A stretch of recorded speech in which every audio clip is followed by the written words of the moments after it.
Oh, by the swirling nebulas of my homeworld, let me tell you about the day we nearly made the biggest mistake in galactic history.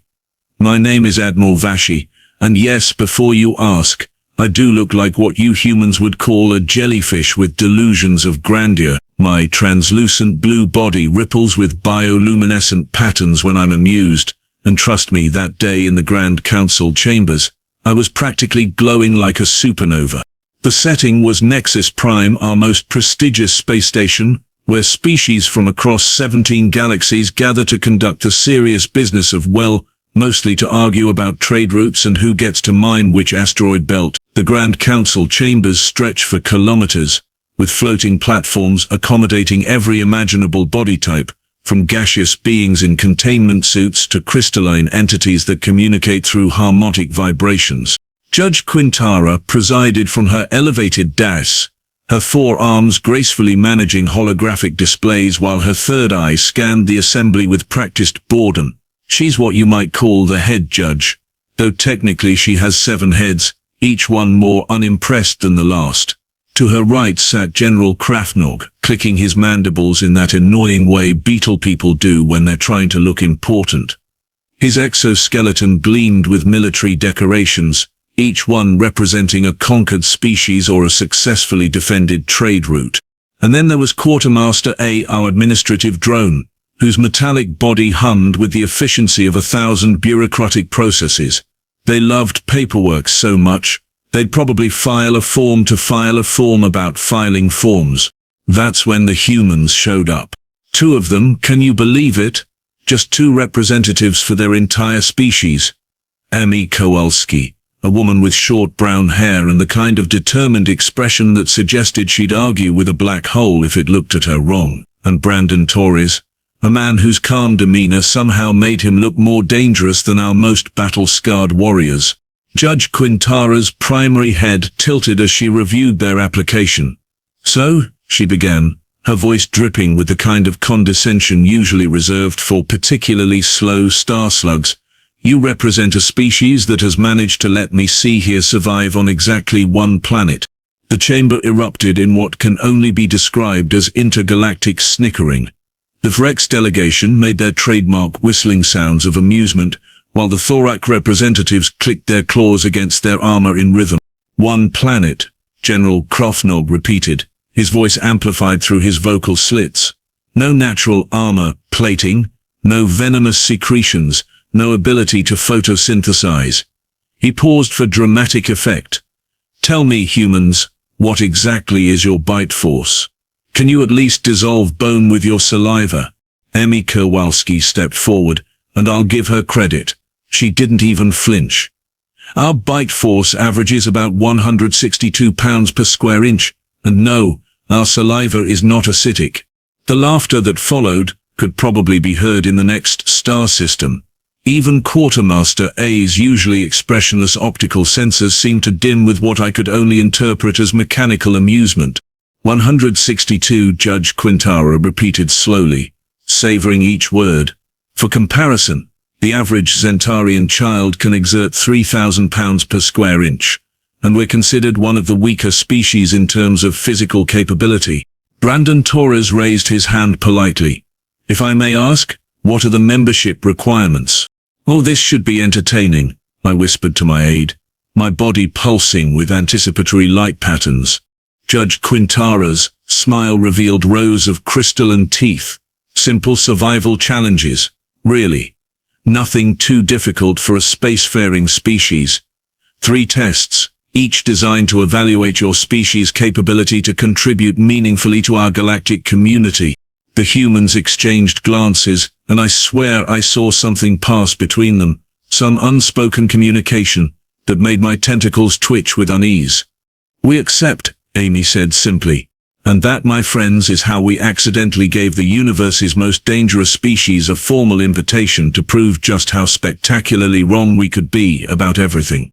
3 standard galactic weeks later, I found myself floating in the observation deck of the mining station orbiting Kepler-4 Futi b, watching what was supposed to be the humans' inevitable and amusing failure. The asteroid mining colony was a perfect test site. Really, harsh environment, dangerous working conditions, and absolutely no margin for error. We'd chosen it specifically because even our most advanced species found it challenging. Commander Tom Marley had arrived with a crew of 12 humans, looking ridiculously underprepared in their basic environmental suits. No power armor, no genetic modifications, no cybernetic enhancements, just soft pink creatures in what appeared to be slightly upgraded spacesuits that probably couldn't withstand a light breeze, let alone a Category 5 ion storm. "This should be over quickly," Admiral Drahorn hissed through his reptilian vocal cords, his scaled hide reflecting the station's emergency lighting. As a representative of the Saurian hegemony, he'd seen countless species fail these challenges, and his cold, calculating eyes showed nothing but predatory satisfaction. No species survives their first ion storm without proper shielding technology. Moran, our Christic engineer, chimed in with his harmonic voice that sounded like wind through silicon caves. "The structural integrity of mining Tunnel 7 Alpha is already compromised. The magnetic field fluctuations alone should render their primitive electronics useless within minutes." That's when the ion storm hit. Now, I've witnessed many natural disasters in my long career, but Category 5 ion storms are particularly spectacular in their destructive capability. Imagine lightning, made of pure electromagnetic energy, crackling through space at velocities that make light look sluggish, while magnetic fields strong enough to crush starships dance across the asteroid's surface like angry gods having a tantrum. The mining tunnels began collapsing almost immediately. 500 miners, representing 17 different species, were trapped in the deepening shafts as tons of rock and metal came crashing down. Our emergency protocols kicked in automatically, sealing the upper levels to prevent total structural failure, but that left everyone below with approximately 47 minutes of breathable atmosphere. Standard procedure dictated waiting for the storm to pass, then sending in automated rescue drones. It was efficient, practical, and would result in minimal casualties among rescue personnel. Of course, it also meant accepting that roughly 80% of the trapped miners would suffocate before help arrived, but that's the mathematics of survival in deep space. Commander Tom Miley had other ideas. Negative on waiting for the storm to pass, his voice crackled through the communication system, distorted by electromagnetic interference. "We're going in now." Admiral Drahorn's forked tongue flicked out in what I recognized as reptilian amusement. "Foolish mammals. They'll be dead within minutes." But then something extraordinary happened. Instead of following standard evacuation protocols, the humans began improvising. Commander Mali's team split into smaller groups, each one grabbing whatever mining equipment they could find. Plasma cutters became makeshift welding tools, ore haulers were converted into mobile life support units, and somehow they turned a collection of industrial machinery into the most ridiculous rescue operation I'd ever witnessed. "What are they doing?" Moran's crystalline structure flickered with confusion as we watched the humans form what appeared to be chains. Actual, physical chains of people, passing injured miners from hand to hand through partially collapsed tunnels. "They're using their bodies as living conveyor belts," I whispered, my bioluminescent patterns shifting to colors I didn't even know I could produce. "They're manually carrying out beings 3 times their size and weight." One human, a woman named Sarah Chen, had jury-rigged a mining laser to create breathing holes through collapsed sections. Another, Marcus Wright, was literally using his own body heat to keep a hypothermic Thoric warrior from freezing to death in the sub-zero conditions. But it was Commander Marley himself who made my tentacles curl with something approaching respect. When the main support beam in Tunnel 7 Alpha finally gave way, trapping 8 miners under tons of debris, he didn't call for heavy equipment. He didn't wait for backup. He crawled into a space barely wide enough for his shoulders and spent 6 hours, manually digging through rock and metal with nothing but a handheld plasma cutter and what appeared to be pure concentrated stubbornness. "This is impossible," Admiral Drahorn muttered, his cold eyes now wide with something that might have been fear. "No species risks their lives for others during a first contact scenario. It's completely illogical." When the ion storm finally passed, All 500 miners had been evacuated. Not 400, not 450, but every single one. The humans had suffered multiple injuries, their equipment was completely destroyed, and they looked like they'd been through a matter disintegrator, but they'd done something that our computer models had calculated as having a 0.003% probability of success. Commander Marley's final transmission still gives me chills. Mission complete. All personnel accounted for. Request permission to assist with structural repairs. For the first time in my 300-year career, I found myself wondering if maybe, just maybe, we'd underestimated these strange, soft creatures from the third planet of an unremarkable yellow star. If the first challenge had been a fluke, the second one would surely expose these humans for the fragile biological accidents they obviously were. At least, that's what I told myself as I reviewed the parameters for their deep space survival test. The Council had outdone themselves with this particular bit of sadistic creativity. The challenge was beautifully simple in its cruelty. Take one aging cargo vessel, the kind barely held together by prayer and mechanical stubbornness. Fill it with a mixed crew of volunteers from various species, all eager to witness human failure firsthand, then sabotage the faster-than-light drive in the dead zone between galaxies, where the nearest inhabited system was 37 days away at sublight speeds, and watch nature take its course. Oh, and just to make things interesting, provide exactly 15 days' worth of supplies for the entire crew. Amy Kowalski had volunteered to lead this doomed expedition, apparently under the mistaken impression that she could somehow bend the laws of physics through sheer force of will. Her crew consisted of volunteers from 12 different species, including Morton, a Cytherian insectoid engineer, whose chitinous exoskeleton gleamed with built-in diagnostic equipment, and whose confidence in his own technological superiority was matched only by his absolute certainty that mammals were evolutionary dead ends. The mathematics are quite simple, Morton had explained to me before departure, his mandibles clicking in amusement. Oxygen consumption rates, caloric requirements, psychological stress factors under isolation conditions.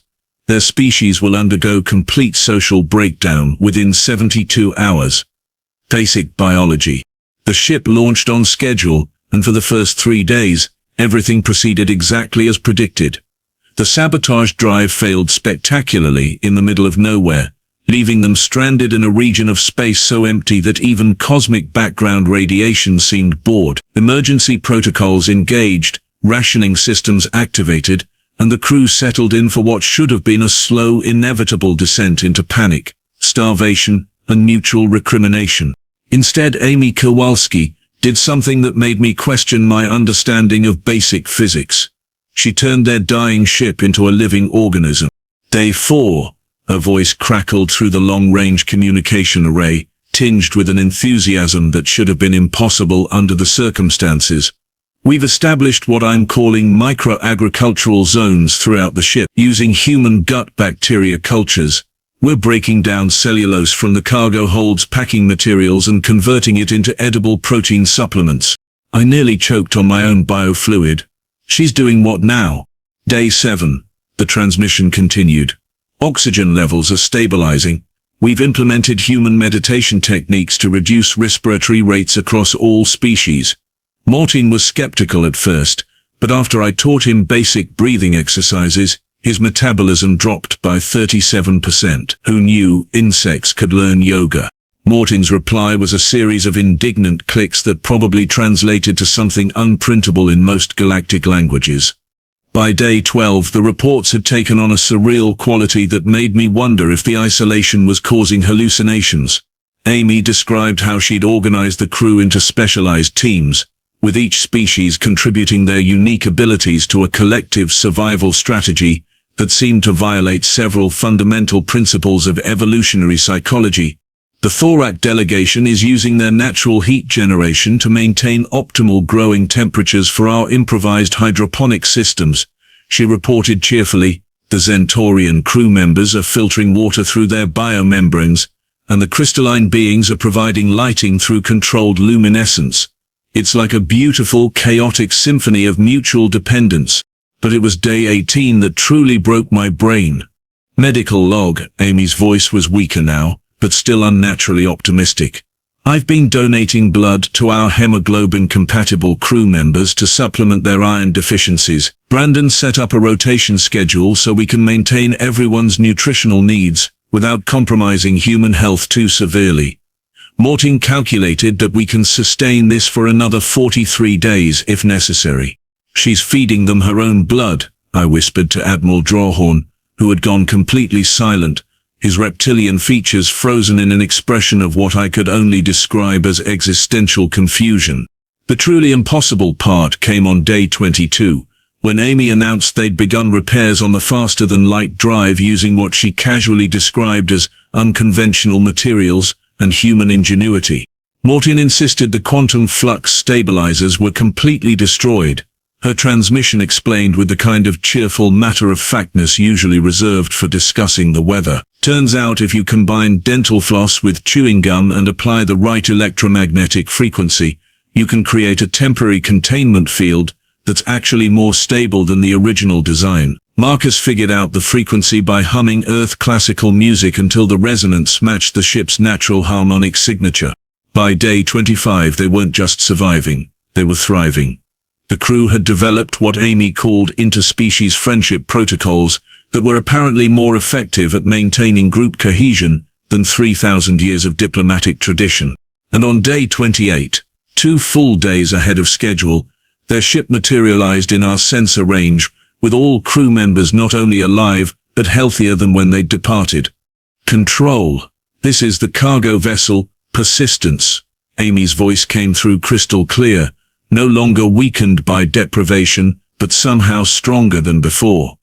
Requesting permission to dock. We've got some really interesting improvements to share with your engineering department. Morton's post-mission report consisted of a single line. I require time to recalibrate my understanding of biological possibility. I was beginning to suspect we all did. By the time we reached the 3rd challenge, I'd developed what humans might call a bad feeling about this. The Council, however, was convinced they'd finally devised a test that would expose human limitations once and for all. After all, the previous 2 challenges had been flukes, statistical anomalies that surely couldn't be repeated. The 3rd test was supposed to be elegantly simple.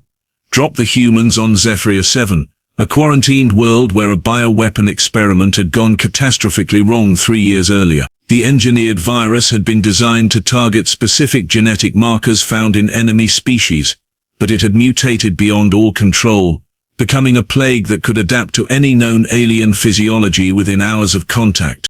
14 research teams from the galaxy's most advanced civilizations had attempted to develop a cure. All had failed.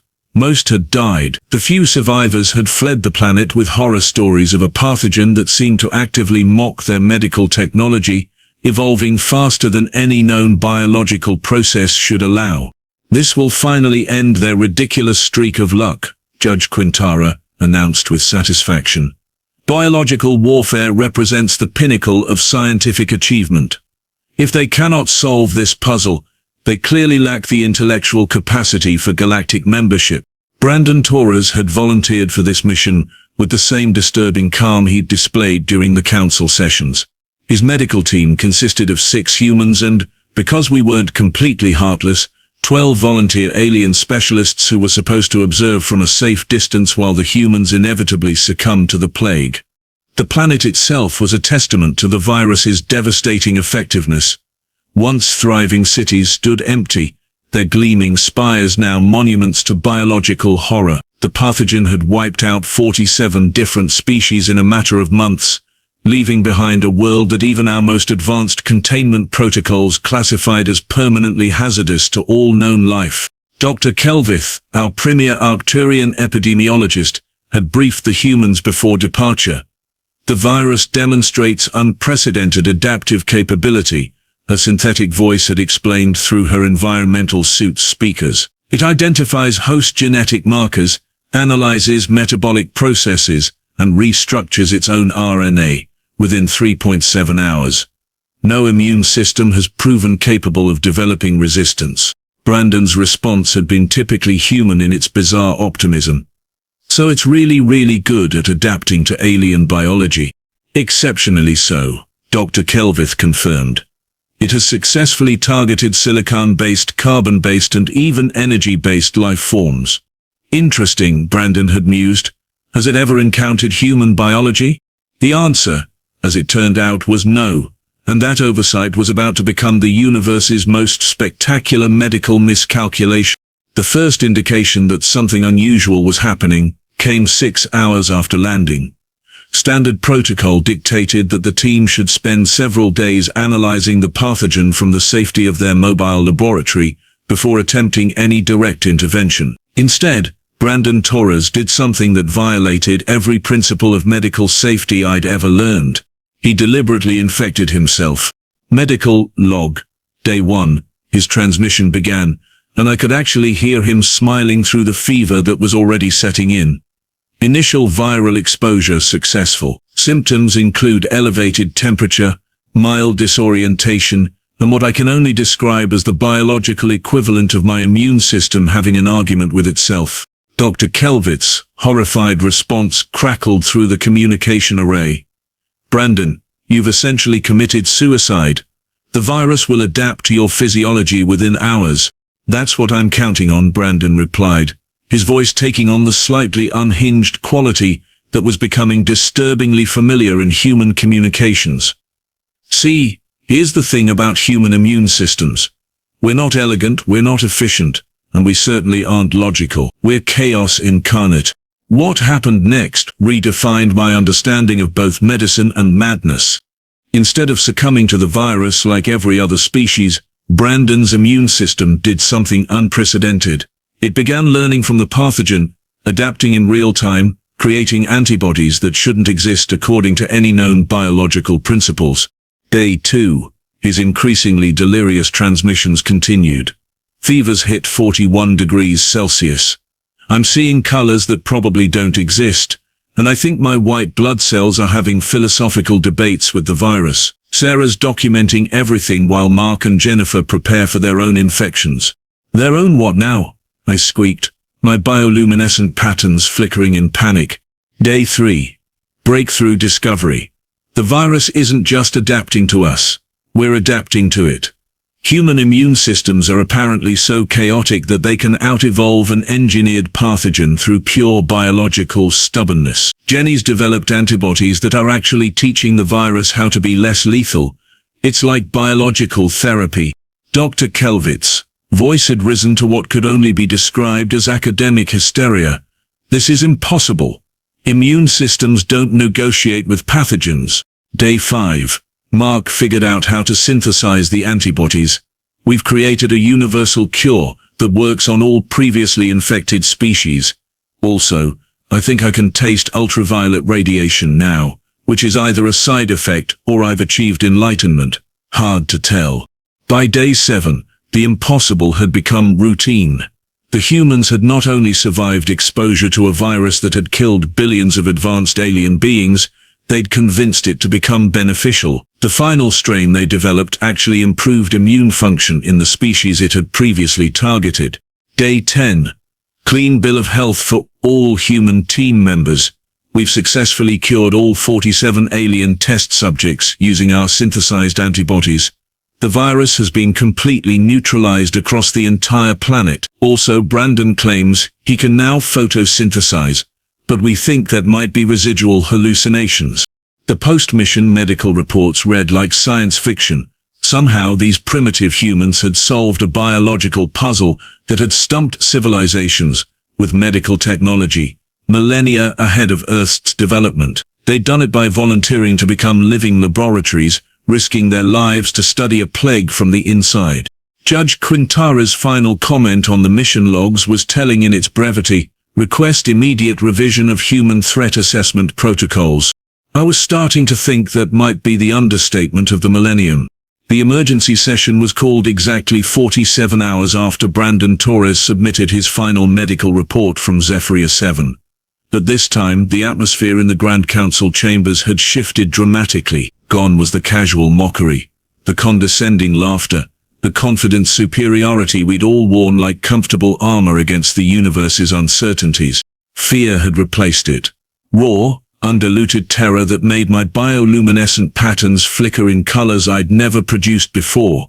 Judge Quintara's 7 heads moved in uncharacteristic synchronization as she addressed the assembly, her voice carrying none of its previous authority. The Galactic Observatory has confirmed our worst projections. The Devourer swarm has breached the outer rim. All computational models indicate complete galactic extinction within 4.3 standard months. The silence that followed was the kind reserved for funeral proceedings and final moments. Even General Krafnog's mandibles had stopped their incessant clicking, his exoskeleton dull with what I could only interpret as despair. For those unfamiliar with cosmic horrors, the Devourers are exactly what their name suggests. Ancient entities from beyond our galactic cluster, they consume entire star systems for sustenance, leaving behind nothing but empty space and gravitational echoes. 3 civilizations in recorded history had encountered them. None had survived to file comprehensive reports. Our combined fleets, Admiral Drahorn hissed through his vocal slits, represent the military might of 17,000 star systems, advanced weaponry, quantum shields, reality manipulation technology, and according to our tactical projections, we might delay their advance by approximately 12 days. Quartermaster, A's mechanical voice added the final touches to our collective doom. Economic analysis indicates that evacuation of essential personnel to extragalactic refuges is theoretically possible for 0.01% of our total population. Estimated survival rate for remaining civilizations approaches statistical zero. That's when Amy Kowalski and Brandon Torres requested permission to address the council. I'll admit, my first reaction was hysterical laughter. Here we were facing the end of everything, and these 2 humans wanted to contribute to the discussion. What could a species that hadn't even mastered faster-than-light travel possibly offer against entities that consumed galaxies for breakfast? Amy stepped forward, her expression carrying that same disturbing calm that had preceded their previous impossible achievements. We've reviewed your tactical assessments and strategic projections, she began, her voice cutting through the chamber's despair like a plasma torch through tissue paper. Your calculations are correct. You can't win. Thank you for that observation, Judge Quintara replied with bitter sarcasm. If you're quite finished stating the obvious, but you're thinking about this all wrong, Brandon interrupted, and the casual confidence in his voice made my tentacles curl with something approaching panic. You're trying to fight them like a conventional enemy. You're planning strategies, calculating odds, preparing for a war you can actually win. General Krafnog's mandibles clicked once, sharply. And what would you suggest instead, human? Philosophical discourse? Perhaps we should try negotiating with cosmic forces that view entire civilizations as appetizers. Amy and Brandon exchanged one of those looks again, that wordless communication that had preceded every one of their impossible solutions. We volunteer Earth as the front line, Amy said simply. The chamber erupted in confused chittering, hissing, and what could only be described as mechanical bewilderment. Earth, the backwards planet with 1 moon and no natural defenses, the world whose species couldn't even photosynthesize. This is madness, Admiral Drahorn snarled. Your planet has no military infrastructure, no advanced weaponry, no quantum shielding. You'd be consumed in minutes. Exactly, Brandon replied with that terrifying human smile. We can't win. We know we can't win, and that's precisely why we might be your only hope. The silence that followed was different from before, not the quiet of despair, but the stillness of minds trying to process something fundamentally alien to their understanding. You see, Amy continued, every species in this galaxy approaches problems logically. You calculate odds, you assess capabilities, you make rational decisions based on available data. When the data says you can't win, you either retreat or surrender. It's basic survival instinct. But humans, Brandon added, his voice taking on that quality that had preceded their most impossible achievements. Humans are too stupid to know when we're supposed to give up. We're the species that looks at impossible odds and says, hold my beverage and watch this. Judge Quintara's primary head tilted slowly. You're proposing to fight an unwinnable war through stubbornness. Not just fight, Amy corrected. We're proposing to do what we do best. Survive things that should kill us, fix things that can't be fixed, and turn impossible situations into inconvenient obstacles. We can't promise victory, but we can promise that we'll keep trying long after every rational species would have given up. For the first time since the emergency began, I felt something other than despair. It wasn't hope, exactly. It was something far more dangerous. It was the beginning of belief. 1 year later, as I float in my command chamber aboard the newly renamed space station Persistence Prime, formerly known as Nexus Prime, I find myself reflecting on the greatest miscalculation in galactic history. My bioluminescent sentence cycle through colors of amusement, bewilderment, and something that might generously be called fondness, as I review the final reports from what historians are already calling the Devourer incident. The humans didn't defeat the cosmic entities through superior firepower. They didn't outthink them with advanced technology. They didn't even fight them in any conventional sense that our military strategists could understand. Instead, Amy Kowalski and Brandon Torres did the most impossibly human thing imaginable. They talked to them. For 6 months, while our combined fleets prepared for glorious last stands and our civilians evacuated to the furthest reaches of known space, the humans established what they called diplomatic contact with beings that consumed galaxies for sustenance. They set up communication arrays, learned their language, and somehow convinced cosmic forces older than our oldest civilizations to attend what Brandon cheerfully described as group therapy sessions. The Devourers weren't malicious. Amy's final report had explained with the kind of matter-of-fact tone she might use to discuss weather patterns. They were just hungry and lonely. Turns out, when you've existed for billions of years consuming everything in your path, you develop some pretty serious existential issues. They needed someone to listen. The resolution involved establishing what humans call sustainable feeding programs and healthy coping mechanisms. The Devourers now consume stellar debris and cosmic radiation instead of inhabited systems, and they've apparently taken up what Brandon describes as meditation and mindfulness practices to deal with their eternal existence. Judge Quintara officially granted humanity full galactic citizenship 3 days after the final Devourer agreed to join what Amy had termed the Galactic Community Wellness Initiative. General Krufnog personally awarded Dan the highest military honors for achieving victory through methods so unprecedented that our databases lack appropriate classifications. But perhaps the most telling moment came during the formal ceremony, when Quartermaster O submitted a request to add a new category to our official documentation protocols. Traditional threat assessment parameters, their mechanical voice had announced, have proven inadequate for evaluating human capabilities. Recommend implementation of new classification, impossible but probable. As I watch human ships now patrolling our borders, their crews working alongside species that once mocked them, I've come to understand something fundamental about survival. It's not about having the strongest armor or the sharpest teeth. It's not about superior technology or perfect planning. It's about being too stubborn to accept defeat, too compassionate to abandon others, and just crazy enough to believe that impossible problems might have impossible solutions. The galaxy laughed at humans once. We thought their weaknesses made them inferior. We were wrong. Their weaknesses made them miraculous. And frankly, the universe is a far more interesting place because of it.